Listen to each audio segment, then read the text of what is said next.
In this episode, we focus on a practical idea that separates safe AI systems from risky ones: monitoring that catches abuse early, before it turns into a bigger incident. If you are new to cybersecurity, you might think monitoring is mostly about watching for viruses, blocked firewall traffic, or failed logins. Those signals still matter, but AI introduces new kinds of misuse that can happen through normal-looking activity, like regular conversations and routine requests. A person can probe a model, manipulate a prompt, or attempt to extract sensitive information without ever triggering a classic malware alert. That is why threat monitoring for AI needs to pay attention to patterns of interaction, not just technical errors. The goal is to build an evaluator's sense of what good monitoring looks like, what data it needs, and how it helps you respond while there is still time to reduce damage. By the end, you should be able to describe the main categories of AI abuse signals in plain language and explain why they matter. Before we continue, a quick note. This audio course is a companion to our course companion books. The first book is about the exam and provides detailed information on how to pass it best. The second book is a Kindle-only ebook that contains 1,000 flashcards that can be used on your mobile device or Kindle. Check them both out at cyber.author.me in the Bare Metal Study Guide series. Threat monitoring starts with understanding what you are trying to detect, and with AI, the best starting point is abuse of prompts and abuse of model capabilities. Prompt abuse includes attempts to bypass safety rules, to get the model to reveal restricted information, or to manipulate it into performing actions outside its intended purpose. Capability abuse includes using the model as a tool to generate harmful content, to automate social engineering, or to access data and systems it should not reach. Both categories can be subtle, because a single prompt might look normal, but a series of prompts can show a pattern of exploration and manipulation. This is why monitoring needs a behavioral mindset, similar to how you might detect a thief in a store by noticing repeated wandering and unusual attention to certain areas. You are not trying to read every word a user writes. You are trying to identify interaction patterns that strongly suggest probing, bypass attempts, or extraction behavior. When you evaluate a program, you should listen for whether they have defined these abuse categories and whether those definitions guide what they log and alert on. The next step is to know what data must be collected so monitoring can work at all. Many organizations log infrastructure events like network flows and authentication, but for AI you also need application-level telemetry about model interactions. At a minimum, you want records of who used the system, when they used it, what model or endpoint they hit, and what resources were accessed during the interaction. If the model can call tools or retrieve documents, you want to log those tool calls and retrieval actions, because that is often where abuse causes direct impact. You also want to capture outcome metadata, such as whether a request was blocked by a policy, whether the system flagged it as high risk, and whether the response was truncated or modified by safety constraints. This is similar to logging in other security contexts, where you care about decisions, not just raw inputs. Evaluating monitoring means checking that these logs exist, are consistent across models and environments, and are protected from tampering so attackers cannot erase their tracks. Because AI involves sensitive content, it is also important to be thoughtful about how much of the raw prompt text and raw output text is stored. You can monitor effectively without permanently storing everything, but you need enough information to detect patterns and investigate incidents.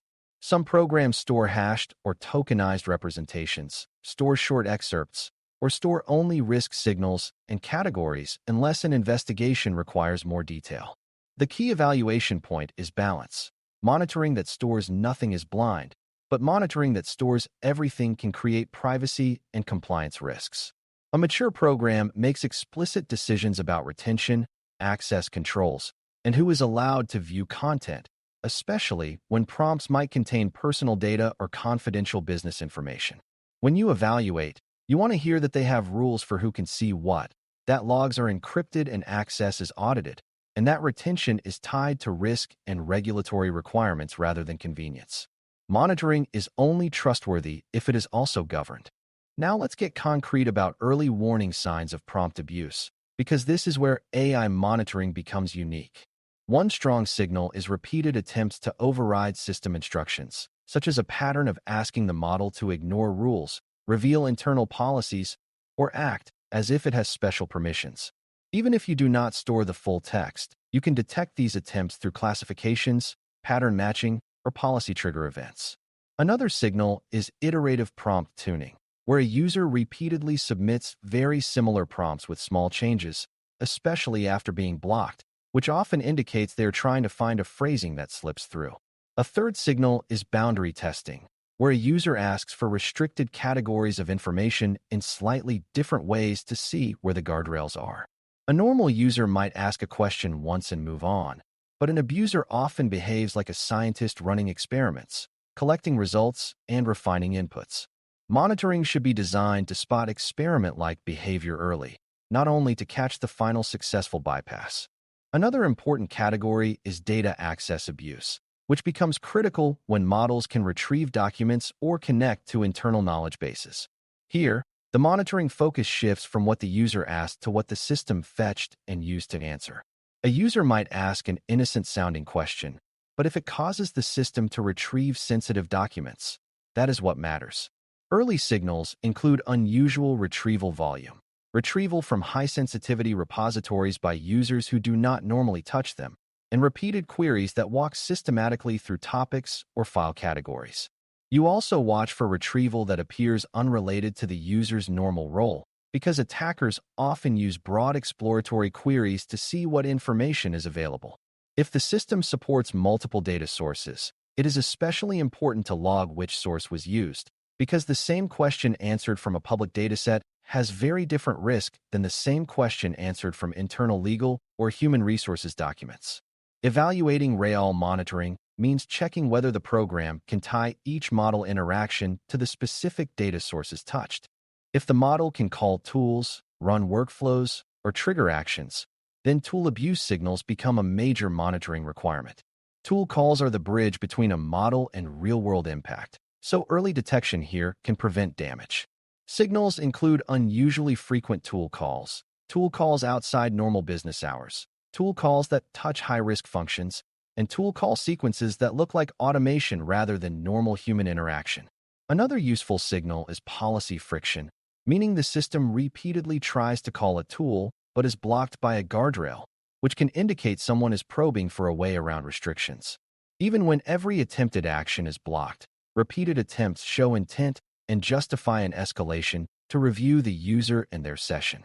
Evaluating this area means checking whether tool calls are logged as first-class events, whether they are correlated with user identity, and whether alerts exist for unusual tool patterns. Without this, a system might look safe until an attacker finds the one gap that allows a damaging action. AI monitoring should also consider model theft and extraction attempts, which often show up as high-volume, systematic querying.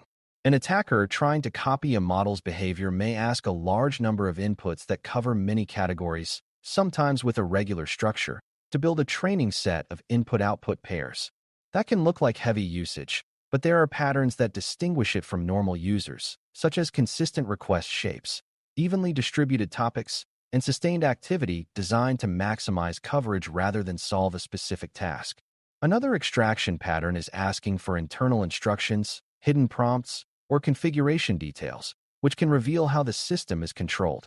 Monitoring can help by tracking query rates, tracking diversity of prompts, and tracking repeated attempts to access restricted internal information. Programs often rely on rate limiting alone, but monitoring adds context so you can detect slower, stealthier extraction that stays under simple thresholds. When you evaluate, you want to hear that they watch for both fast and slow extraction patterns and have response playbooks for each. Monitoring is not useful unless it produces actionable alerts, and this is where many programs fail by generating noise.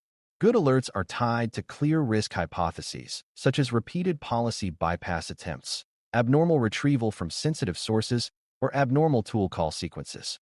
They also include enough context for a human analyst to make a decision quickly, such as the user identity, the model endpoint, the time window, the volume of events, and the affected data sources or tools. In AI contexts, it is also helpful to include a short description of why the alert fired, like a policy category or anomaly type, because that keeps responders from having to interpret raw text under pressure. Evaluating alert quality means asking whether the team can show examples of alerts that led to real action, not just alerts that filled a dashboard. You also want evidence that they tune alerts over time so the system becomes more accurate at distinguishing curious users from malicious probing. Investigation and response are the natural next step, and monitoring should be designed to support them. When an alert fires, responders need to answer a few basic questions quickly. Who is involved? What did they attempt? What did the system do? What data or tools were touched? And whether the behavior is ongoing. That requires correlation across logs, because a single event rarely tells the whole story. You want to correlate model interaction logs with authentication logs, network logs, and application logs, so you can see whether the user identity makes sense and whether the session shows other suspicious activity. You also want the ability to isolate a session, suspend access, rotate credentials, or temporarily restrict model capabilities when risk is high, because fast containment often matters more than perfect understanding in the first minutes. Evaluating a monitoring program includes checking whether these response hooks exist, whether they are documented, and whether the team has practiced using them. Monitoring that cannot trigger containment is like a smoke alarm with no plan for exiting the building. Finally, monitoring must adapt as the AI system changes, because AI environments are often dynamic. New prompts are deployed, models are upgraded, new data sources are connected, and new tools are enabled, and each change can alter what abuse looks like. A mature program reviews monitoring coverage after changes and updates detection rules and thresholds accordingly. It also validates that logging still works, because small code changes can accidentally stop important telemetry. Another important practice is replaying known abuse patterns in controlled tests to confirm that alerts still fire, which is similar to testing a security alarm system periodically. When you evaluate, you want to hear that monitoring is treated as a living control that evolves with the system, not a one-time setup done at launch. The most reliable programs can explain how they keep detection aligned with the current architecture, not last month's architecture. As you wrap up, remember that building threat monitoring for AI is about noticing intent and patterns early, not waiting for obvious damage. The best monitoring programs collect the right interaction telemetry, protect it with strong governance, and translate it into alerts that point to real abuse categories like prompt bypass attempts, sensitive retrieval misuse, tool call abuse, and model extraction patterns. They also connect monitoring to response, so that when a pattern is detected, the organization can contain risk quickly rather than debating what to do.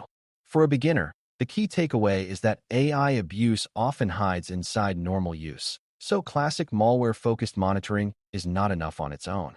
When you can evaluate whether an organization logs model interactions, correlates them with identity and data access, watches for probing patterns, and can respond rapidly, you are checking for early detection capability that makes AI systems safer in the real world. 123,456. Thanks for listening. For more audio courses, daily newsletters, and more, please visit DailyCyber.News.